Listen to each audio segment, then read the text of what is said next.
practice of tithing tends to be a pretty divisive subject. Perhaps you've winced or gotten defensive when the subject of tithing is brought up in conversation or during a sermon. Why is it that so often our instinct is to associate the act of tithing with feelings of guilt or duty, when in reality, it should bring us a sense of freedom, joy, and spiritual transformation? What is tithing? Technically speaking, tithing is the spiritual practice of returning to God the first fruits of what we earn. The word tithe, it actually comes from the number 10 in Hebrew and literally means a tenth.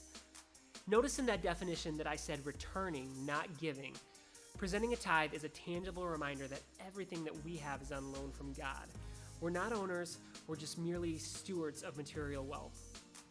There are so many benefits to making tithing a regular rhythm in your life. It serves as a tangible act of worship to God. When we tithe to a local church, we're actually partnering with what God is doing here on this earth.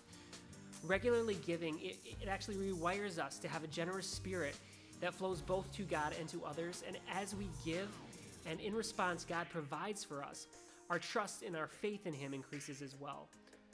So here are some things to consider when you enter into regular rhythms of tithing. First, start with the heart.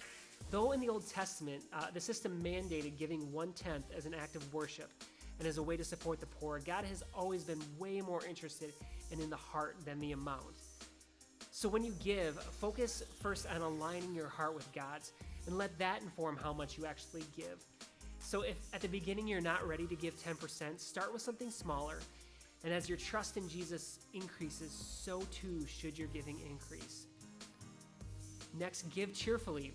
Way too often we give out of a sense of guilt or obligation. Instead, it should bring us joy and thankfulness. Our tithe, it's making a real difference, both for the kingdom and for ourselves. And God loves a cheerful giver, one who really understands the significance of the gift that they give. Next, don't neglect justice. This one is so important. Never give as a substitute for fighting injustice in the world. God is way more interested in justice and righteousness than in hypocritical offerings. Lastly, let giving transform you. God doesn't need our money. We give for our own sake, to cultivate generosity and gratefulness. Our God is incredibly generous, and when we emulate that generosity in our daily living and in the way that we give financially, we'll experience freedom we never knew to be possible.